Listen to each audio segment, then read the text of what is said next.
Hello everyone, welcome to the course on Electrical Machine Design. The primary objectives of the course are to make knowledge on principles of design of static and rotating electrical machines. Also, to give a basic idea about computer-aided design and finite element method. Entire syllabus consisting of 6 modules. Among first module deals with some general aspects of design of electrical machines. In first module, today we are going to discuss about principles of electrical machine design and general design considerations. Principles of electrical machine design. The magnetic flux in all electrical machines, what are they? Generators, motors and transformers plays an important role in converting or transferring electrical energy. Magnetic ഫ്ലക്സിന് rotating മെഷീൻസിൻ്റെ കേസിലാണെങ്കിലും static മെഷീൻസിൻ്റെ കേസിലാണെങ്കിലും importance ഉണ്ട്. കാരണം അതാണ് actually എനർജിയെ convert ചെയ്യുകയും അല്ലെങ്കിൽ അതിനെ ട്രാൻസ്ഫർ ചെയ്യുകയും ചെയ്യുന്നത്. ഒരു റൊട്ടേറ്റിംഗ് മെഷീൻ ആണെങ്കിൽ നമ്മൾ എങ്ങനെയാണ് ഈ ഫ്ലക്സ് പ്രൊഡ്യൂസ് ചെയ്യുക? ഫീൽഡ് സിസ്റ്റം അല്ലെങ്കിൽ മാഗ്നറ്റൈസിങ് വൈൻഡിങ് വഴിയായിരിക്കും നമ്മൾ എന്ത് ചെയ്യുന്നത്? റിക്വയർഡ് ആയിട്ടുള്ള മാഗ്നറ്റിക് ഫ്ലക്സ് പ്രൊഡ്യൂസ് ചെയ്യുന്നത്. ആ സമയത്ത് ആർമേച്ചർ വൈൻഡിങ് ആയിരിക്കും എന്ത് ചെയ്യുന്നത്? ഇലക്ട്രിക്കൽ പവർ അല്ലെങ്കിൽ മെക്കാനിക്കൽ പവർ കൊടുക്കുന്നത്. ഓക്കെ, ഇനി അത് റൊട്ടേറ്റിംഗ് മെഷീൻ്റെ കേസിൽ if A static machine example ഏതാ?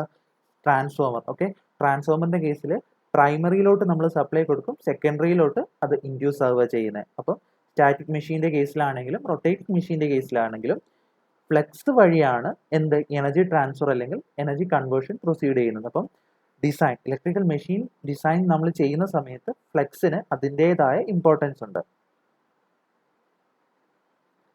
ഫ്ലക്സ് കൂടാതെ നമ്മൾ കുറച്ചുകൂടെ കാര്യങ്ങൾ കൺസിഡർ ചെയ്യേണ്ടി വരും. എന്തൊക്കെയാണ്? Dimensioning of the magnetic circuit, electrical circuit, അതായത് മാഗ്നറ്റിക് സർക്യൂട്ടിന്റെ ഡയമെൻഷനിങ്. അതുകൂടാതെ മാഗ്നറ്റിക് സർക്യൂട്ട് മാത്രമല്ലല്ലോ ഉള്ളത്, ഇലക്ട്രിക്കൽ സർക്യൂട്ടും കാണൂലേ? അപ്പം ഇലക്ട്രിക് സർക്യൂട്ടും അതിന്റെ പാരാമീറ്റേഴ്സും. Third one, insulation system.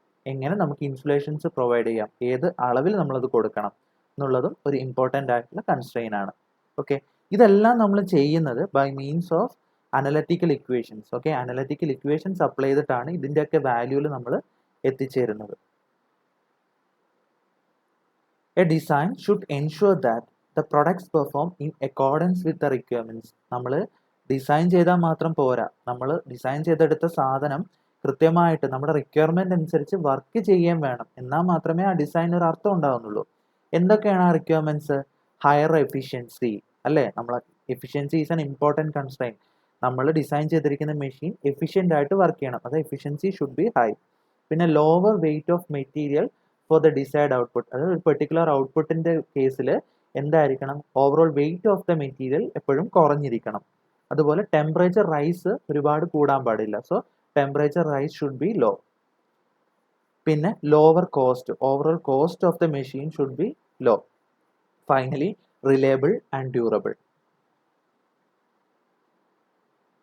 Okay, ഇനി നമ്മൾ ഡിസൈൻ ചെയ്യാൻ തുടങ്ങുമ്പം ആ ഡിസൈനർ എന്തിരിക്കണം? അവർ കൃത്യമായിട്ടുള്ള സ്റ്റാൻഡേർഡുകൾ ഫോളോ ചെയ്തിരിക്കണം. ഓക്കെ, അങ്ങനെ ഇപ്പോൾ ഉള്ള മെഷീൻ ഡിസൈനിന്റെ കേസിൽ ഇപ്പോൾ ഫോളോ ചെയ്യപ്പെടുന്ന കുറച്ച് സ്റ്റാൻഡേർഡുകളുണ്ട്. എന്തൊക്കെയാണത്?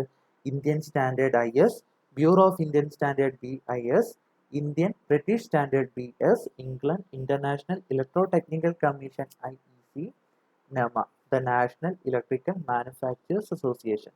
അതായത് ഇത്തരം സ്റ്റാൻഡേർഡും കൂടെ കൺസിഡർ ചെയ്തിട്ടാണ് നമ്മൾ എന്ത് ചെയ്യുന്നത്? മെഷീൻ ഡിസൈൻ ചെയ്യുന്നത്. Okay, the design involves number of assumptions and constrains. എന്ന് വെച്ചാൽ നമുക്കൊരു പെർട്ടിക്കുലർ ഡിസൈൻ പ്രൊസീഡ് ചെയ്യണമെങ്കിൽ കൃത്യമായിട്ടുള്ള പ്രീ ഡിഫൈൻഡ് ആയിട്ടുള്ള കുറച്ച് അസംപ്ഷൻസ് കാണും, അതുപോലെ കുറച്ച് കൺസ്ട്രെയിൻസ് കാണും. അതിൻ്റെ ബേസിലായിരിക്കും നമ്മൾ എന്ത് ചെയ്യുന്നത്? ഡിസൈൻ ചെയ്ത് ഫൈനൽ വാല്യൂവിൽ നമ്മൾ എത്തിച്ചേരുന്നത്.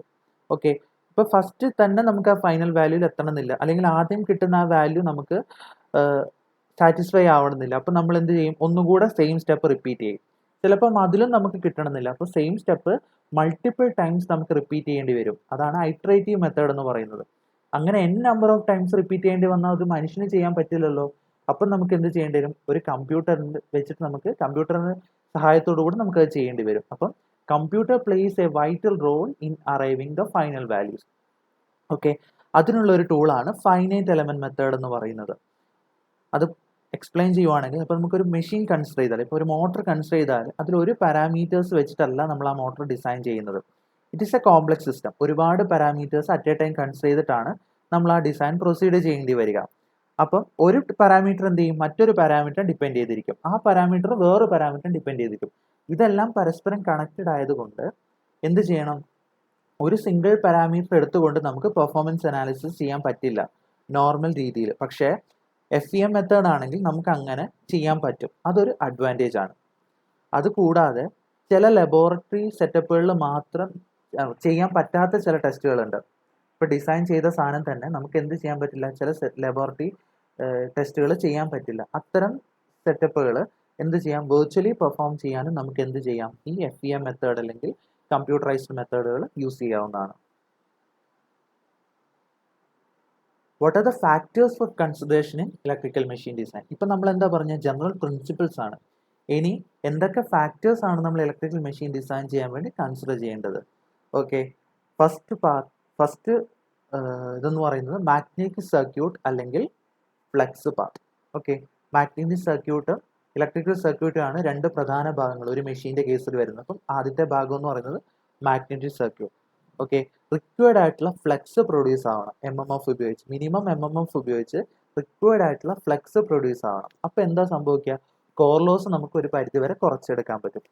ഓക്കെ, അത് ഒരു ഇമ്പോർട്ടൻ്റ് ആയിട്ടുള്ള കൺസ്ട്രെയിൻ ആണ്. ഇനി നമ്മൾ ഇലക്ട്രിക്കൽ സർക്യൂട്ട് അല്ലെങ്കിൽ വൈൻഡിങ് കൺസിഡർ ചെയ്യുവാണെങ്കിലോ, വൈൻഡിങ്ങുകൾ തമ്മിൽ കോംപ്ലക്സിറ്റി ഒന്നും ഇല്ലെങ്കിൽ എന്ത് സംഭവിക്കും, നമുക്ക് കോപ്പർ ലോസുകളും കുറയ്ക്കാൻ പറ്റും. റിക്വയർഡ് ആയിട്ടുള്ള EMF പ്രൊഡ്യൂസ് ചെയ്തുകൊണ്ട് തന്നെ നമുക്ക് എന്ത് ചെയ്യാൻ പറ്റും, കോപ്പർ ലോസും റിഡ്യൂസ് ചെയ്യാൻ പറ്റും. അപ്പോൾ നമ്മൾ ആദ്യത്തെ കൺസ്ട്രെയിൻ എന്താ പറഞ്ഞാൽ മാഗ്നറ്റിക് സർക്യൂട്ട് അല്ലെങ്കിൽ ഫ്ലക്സ് പാത്ത്. ഓക്കെ, രണ്ടാമത്തെ കൺസ്ട്രെയിൻ എന്തായിരുന്നു, ഇലക്ട്രിക് സർക്യൂട്ട് അല്ലെങ്കിൽ വൈൻഡിങ്ങുകൾ.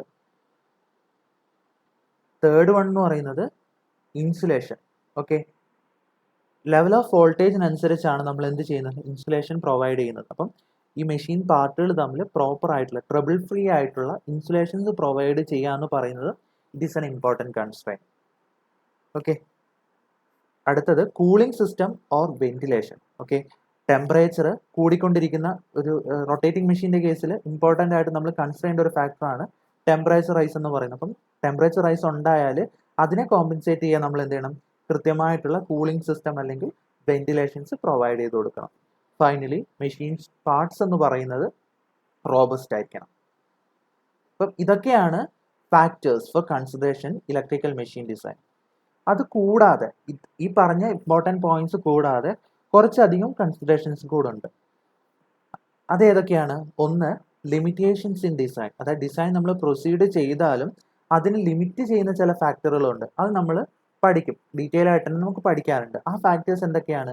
Saturation, current density, insulation, temperature rise etcetera. അങ്ങനെ ലിമിറ്റ് ചെയ്യുന്ന ഫാക്ടേഴ്സും കൂടെ കൺസിഡർ ചെയ്തുകൊണ്ടായിരിക്കണം നമ്മൾ എന്ത് ചെയ്യേണ്ടത്, ഡിസൈൻ പ്രൊസീഡ് ചെയ്യേണ്ടത്. പിന്നെ കസ്റ്റമേഴ്സ് നീഡ്സ്. ഓക്കെ, നമ്മൾ ഡിസൈൻ ചെയ്യുന്നത് ഒരു കസ്റ്റമർ സാറ്റിസ്ഫാക്ഷന് വേണ്ടിയിട്ടായിരിക്കും, അല്ലെങ്കിൽ അവരുടെ നീഡിനെ വേണ്ടിയിട്ടായിരിക്കും നമ്മൾ ഈ ഡിസൈൻ പ്രൊസീഡ് ചെയ്യുന്നത്. അപ്പം നമ്മൾ ഒപ്പം കൺസിഡർ ചെയ്യേണ്ട ഇമ്പോർട്ടൻ്റ് ആയിട്ടുള്ള ഫാക്ടർ എന്ന് പറയുന്നത് കസ്റ്റമേഴ്സ് നീഡാണ്.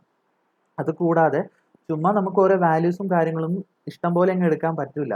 കൃത്യമായിട്ടുള്ള സ്റ്റാൻഡേർഡുകൾ ഫോളോ ചെയ്യണം. പിന്നെയുള്ളത് നാഷണൽ ആൻഡ് ഇൻ്റർനാഷണൽ സ്റ്റാൻഡേർഡുകൾ.